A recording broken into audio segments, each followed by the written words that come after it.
ஆதி அந்தமில்லாத தெய்வமது, தூய அன்பு நிறை தாயின் இதயமது. யாரும் கண்டிரா மேன்மை சக்தியது, மருவத்தூரினில் அவதரித்தது. மனித வாழ்க்கையை வாழ்ந்து காட்டியது, மக்கள் மனதினில் அன்பை ஊட்டியது. கோடி மனங்களின் புகலிடமாம் எங்கள் குரு பீடத்தில் அமர்ந்தமையாளும் குருவடி சரணம், திருவடி சரணம், குருவடி சரணம், திருவடி சரணம், குருவடி சரணம், திருவடி சரணம், குருவடி சரணம், திருவடி சரணம்.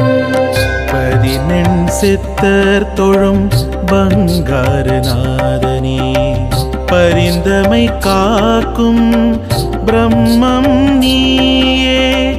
மூவரும் வணங்கிடும் முழுமுதற் பொருளே, முக்தியை அருளும் முதல்வா சரணம். குரு பீடத்தில் எழிலாய் அமர்ந்து குவலயம் காக்கும் அருட்பெரும் ஜோதி, அருணை பொங்கும் விழியால் எங்களை கனிவுடன் நோக்கும் பங்காரு தாயே. குருவடி சரணம், திருவடி சரணம், குருவடி சரணம், திருவடி சரணம். ஓம் சக்தி. குருவடி சரணம், திருவடி சரணம். ஒரே குரு ஒரே தெய்வம் என்ற கோட்பாடில் உறுதியாக இருக்கும். அருளை நாடி வந்து அமைதியான வாழ்க்கை, நிம்மதியான பயணம் என வேண்டி வியாழக்கிழமை குரு வழிபாடில் வந்துள்ள அனைத்து குரு பக்தர்களுக்கும் அன்னை ஆதிபராசக்தி தொண்டர்களுக்கும் வணக்கம், வாழ்த்துக்கள்.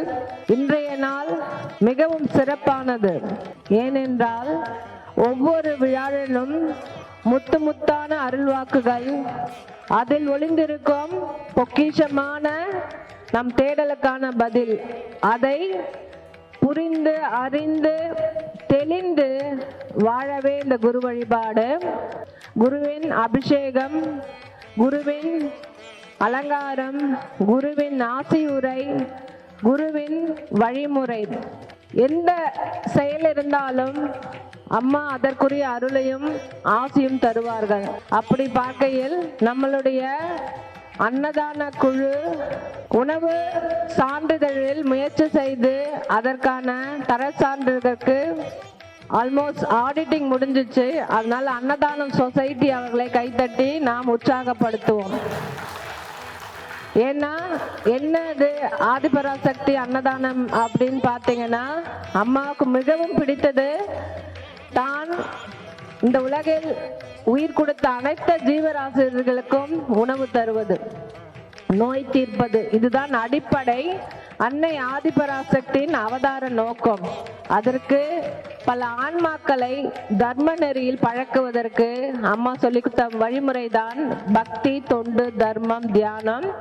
அத்தகைய சிறப்புமிக்க அந்த தினம் அம்மாவுக்கு பிரசாதமிட்டு வரும் ஆயிரக்கணக்கான பக்தர்களுக்கு அன்னதானம் தந்து அவர்கள் நன்றாக இருக்கிறது, சாம்பார் நல்லா இருக்கு, பொரியல் நல்லா இருக்கு, பசியோட போனா எந்நேரமும் அம்மா நம்மளுக்கு சாப்பாடு எடுத்து வச்சிருப்பாங்கன்று வர தொண்டர்களுக்கும் செய்து வர அந்த குழுக்கு இன்னொரு முறை நம்ம கை தட்டுவோம்.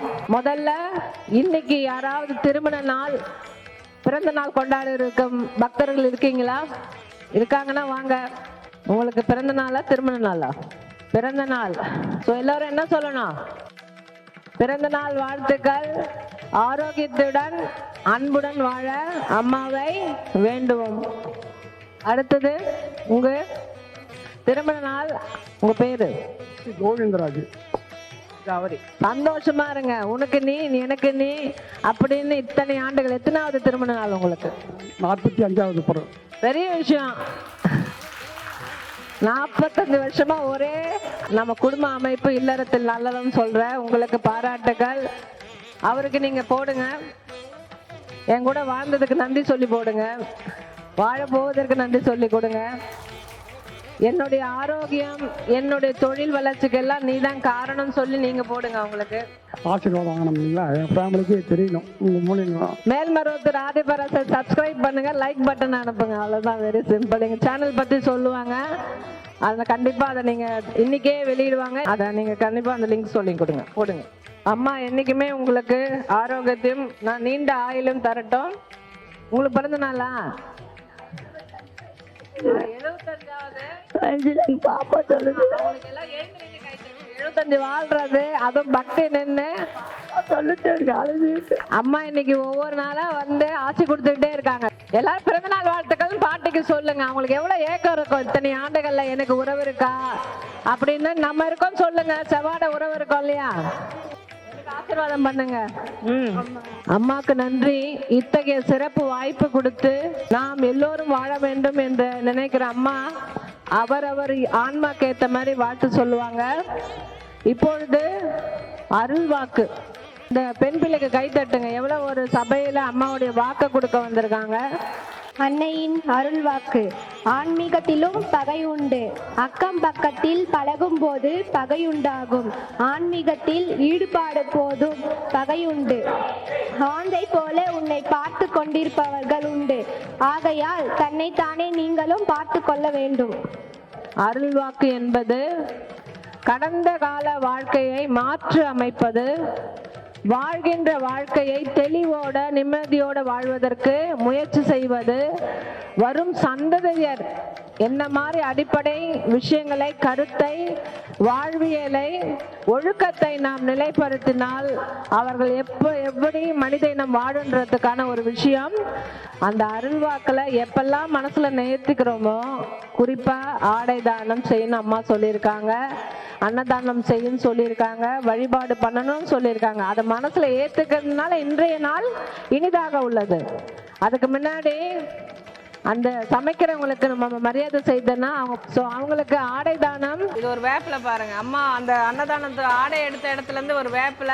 இதுதான் அம்மா சித்தாடல் பண்ணுவாங்கன்னு கேள்விப்பட்டிருக்கீங்கல்ல. இந்த வழிபாடை ஏற்றுக்கொண்டேன் என்பதற்கு தான் இந்த வேப்பில. ஞாபகம் வச்சுங்க. ஏன்னா நான் வேப்பிலையை தொடலை, எந்த ஒரு விஷயத்தையும் நாங்கள் எடுக்கல. நிறைய பேர் குரு வழிபாடுல சித்தாடல் பண்ணியிருக்காங்க. காக்கா மூலம் அம்மாவுடைய படத்துலேருந்து வேர்த்து கொண்டு நான் அப்படின்னா என்ன உயிருடன் இங்கே தான் இருக்கிறேன். அதனால என்னை அன்பா வழிபடுங்க, ஆசையா என்னை கூப்பிடுங்க, நான் வருவேன்னு அம்மா சொல்லியிருக்காங்க. நான் இருக்கிறேன், கவலைப்படாதே மகளே. அருள்வாக்கு பார்க்கலாமா? இது ரொம்ப முக்கியமான அருள்வாக்கு, கவனமா கேளுங்க. இன்றைய பிரச்சனைக்கான ஒரு அருள்வாக்கு. என்ன, பக்கத்து வீட்டு அக்கா நல்லா தானே பழகுவாங்க, ஏன் இப்ப சரியா பேசுறது இல்ல, முகத்தை திருப்பிக்கிட்டு போறாங்க, எந்த ஒரு ஆன்மீக இயக்கத்தை சார்ந்த ஒரு விஷயத்த என்கிட்ட பகிர்றது இல்லைன்னு நினைப்பீங்க. அதுக்கு அம்மா சொல்றாங்க, ஆன்மீகத்திலும் பகை உண்டு. அந்த பகை எதனால வருதுன்னு பாத்தீங்கன்னா 2 விஷயத்தினால தான் வருது. ஒண்ணு கோபம், இன்னொன்னு பொறாமை. இப்படி கொஞ்சம் கொஞ்சமா பொறாமை வருதுன்னா, வீடு கட்டிட்டாங்க, கார் வாங்கிட்டாங்க, கம்பேர் பண்ணும்போது என்ன வரும்? அப்படியே பொறாமை வரும். எனக்கா பொறாமை கிடையாது சக்தி, நான்லாம் அடுத்தவங்க புடவை கட்டினா வாழ்த்து சொல்லிட்டு வருவேன் அப்படின்னு சொன்னா உள்ளுக்குள்ள ஒண்ணு ஓடுது இல்ல, ஒரு விஷயம் பகை உண்டாவதற்கு. கோபம், நான் கோபமே படுறது இல்லையே அப்படின்ட்டு கோபமா பேசுறது. நல்ல கோபமா நான் திருத்துறேன். அம்மா ஓடி ஓடி உழைச்சு தேஞ்சு போன அம்மாவை நிறம் முடிச்சிருச்சு, கூணு வளைஞ்சிடுச்சுன்னு வாய மூடு, அமைதியாரு. தயவு செய்து அதை பண்ணாதீங்க.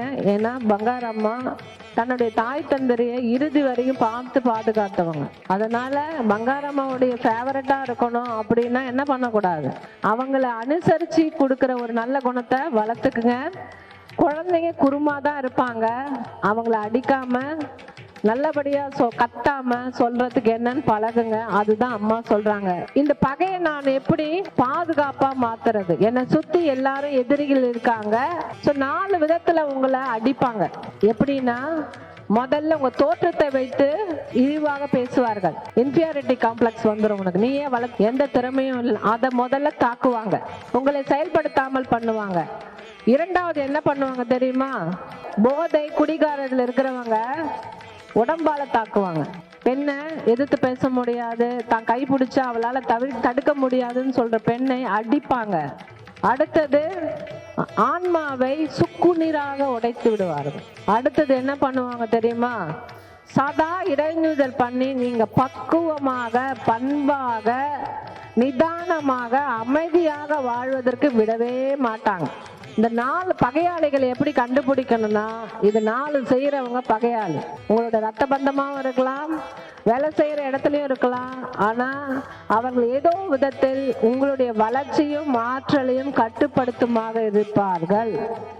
நான் எப்படி நண்பர்கள் நல்லவர்களை கண்டுபிடிக்கணும் அப்படின்னா, அவர்கள் உற்சாகப்படுத்துவார்கள். நம்ம குறையோடு இல்லாம இன்றைக்கு உன்னுடைய சூழ்நிலையில் எடுத்து பண்ணுவாங்க. அதனால தான் அம்மா சொல்லுவாங்க, கோபம் வந்தா பொறுமையா இரு, பொறாமை வந்தா போற்று, போற்றி போற்றி பழகனா உன்னுடைய பொறாமை போய்விடும். ஆன்மீகத்தை பக்குவப்படுத்த முடியும், ஆன்மீகத்தை துணை கொண்டு பாதுகாப்பாக இருக்க முடியும். அதுக்கு என்ன வழிமுறைன்னு அம்மா சொல்றாங்க? தியானம் இருங்க, மந்திரம் சொல்லுங்க, வழிபடுங்க, தொண்டு செய்யுங்க. இதெல்லாம் என்ன பண்ணணும்னா உன் மனசுல இருக்கிற பகை உணர்வையும் அழுக்கையும் நீக்கும். அடுத்தது என்ன சொல்றாங்க? ஆந்தை போல உன்னை பார்த்து கொண்டு இருப்பவர்கள் உண்டு. ஆந்தை எங்க இருக்கும்? இருட்டுல இருக்கும். அந்த இருட்டுல முக்காவாசி ஜீவராசிகள் என்ன பண்ணும்? நல்லா தூங்கும். அப்பா வேட்டையாடிட்டேன், வேலைக்கு போயிட்டு வந்தேன், நான் தூங்கும். ஆனா சில ஆந்தைகள் என்ன பண்ணும்? எந்த வீடு திறந்திருக்கு, எந்த பெண் ஐடி வேலை முடிச்சுட்டு தனியா வரா, எந்த குழந்தை டியூஷன் முடிச்சுட்டு தனியா வருது, எப்போது நீங்க தனிச்சு இருக்கீங்க, குழப்பத்துல இருக்கீங்க, உங்களை வேட்டையாடலாம் அப்படின்னு இருப்பாங்க. அதனால அம்மா என்ன சொல்றாங்க? பகைவர் யார் அப்படின்னு உணர்ந்து கொண்டு பாதுகாப்பா இருன்னு சொல்றாங்க. தேங்காய் மரம் இருக்கு, எத்தனை பேர் இருக்கு? தென்னை மரம் பக்கத்து வீட்டுல ஒண்ணு கொடுப்பீங்களா? கொடுக்கணும்னு அம்மா சொல்றாங்க. ஏன்னா உன் வீட்டுக்கு, நீ வீட்டுக்கு வெளியே போற, பூட்டிட்டு போனோம், திருடனா அவங்க பாதுகாப்பா இருப்பாங்க. நீ வராத நான் வராதன்னு சண்டை போட்டா யாருக்கும் பாதுகாப்பா இருக்க முடியாது. அதைத்தான் அம்மா சொல்றாங்க. ஆடிப்புறமான குங்குமம் வச்சு, சக்தி எங்க அண்ணன் ஆதிபராசக்திக்கு நாங்க எல்லாம் கஞ்சி ஊத்துறோம், கண்டிப்பா வாங்கன்னு சொல்லி கூப்பிடணும்னு சொல்றாங்க. நம்ம கூப்பிட்டா குங்குமம் வச்சு கூப்பிடணும் ஆன்மீகத்துக்கு. அதே மாதிரி இங்கிருந்து போனீங்கன்னா அவங்களுக்கு குங்கும பிரசாதமும் கொடுக்கணும்.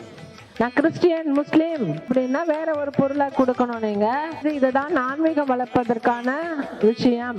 பகை மறந்து பாசம் உண்டாகும், பண்பு குணம் உங்களுக்கு வரும். இதைத்தான் அம்மா சொல்றாங்க. ஆகையால் தன்னைத்தானே நீங்கள் பாதுகாத்து கொள்ள வேண்டும் என்றால் உங்கள் பக்கத்து வீடு, எதிர் வீடு, தெருவில் இருக்கவங்களை, உங்களை பற்றிய ஒரு விஷயத்த நல்லா செஞ்சுக்கணும், அவங்களுக்கு அனுசரணையாகவும் நடக்கணும் அப்படின்னு அம்மா சொல்றது முதல் கட்ட பாதுகாப்பு. பகை எப்படி பாதுகாப்பா மாறுகிறது? அம்மாவின் அருள்வாக்கில் படி, ஆன்மீகத்தின் செயலில் படி என்பதை இன்றைய அதனுடைய கருத்து. இதுக்கு மேல ஒரு விஷயம் இருக்கு. ரௌத்ரம் பழகு அப்படின்னா கோபத்தை எங்கு நான் ஆயுதமாக செலுத்த வேண்டும் என்பதற்கு தான் எல்லா சாமி கிட்டிலுமே ஆயுதம் இருக்கு. பார்த்திருக்கீங்களா? அப்ப எங்க பண்ணணும்னா, என்னையோ தன்னையோ தவறாக அணுகும் ஆணிடம் நான் எப்படி எச்சரிக்கையாக இருக்க வேண்டும், என்னை சுற்றி வளையத்தை எப்படி வளைத்து கொள்ள வேண்டும், நானே விட்டில் பூச்சியாக விழக்கூடாது என்பது முக்கியம். ஒரு பக்கம் ஆன்மீகம் என்ன சொல்லுது? சமாதானமாக போகும், அன்பா இரு, கருணையா இரு, பாதுகாப்பா இரு, பாசமா இருன்ற. அதே ஆன்மீகம் என்ன சொல்லுது? எப்போ உன்னுடைய கோபம் தர்மத்துக்காக, நியாயத்துக்காக இருக்கிறதோ அதை செய்யணும். அவனை தான் சரிப்படுத்த வேண்டும் என்று முயற்சிக்க வேண்டும் என்று அம்மா சொல்கிறார்கள். இத்தனை அழகான கருத்தை பக்குவமா சொல்லி அம்மா பெருமிதத்தோட உட்கார்ந்துருக்காங்க. பாருங்க அம்மா முகத்தை பாருங்க. இதயத்தை ஆளும் இறைவா சரணம். அன்பெனும் கடலாய் அருளெனும் வடிவாய் அகத்துள் உரைத்திடும் பேரொளி சுடரே, அஞ்சேல் அஞ்சேல் என்றமை அழைத்து அடைக்கலம் கொடுக்கும் பங்கார தாயே, குருவடி சரணம், திருவடி சரணம், குருவடி சரணம், திருவடி சரணம்.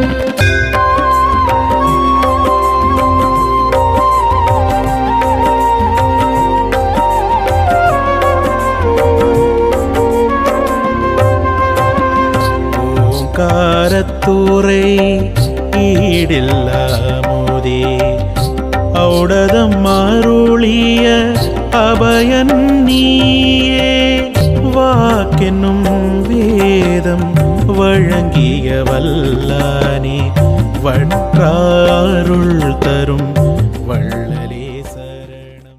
ஓம் சக்தி.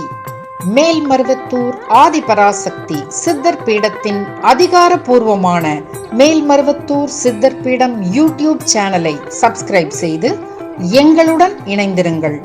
மேலும் மற்றவர்களும் பயன்பெற இந்த லிங்கை ஷேர் செய்யுங்கள். ஓம் சக்தி.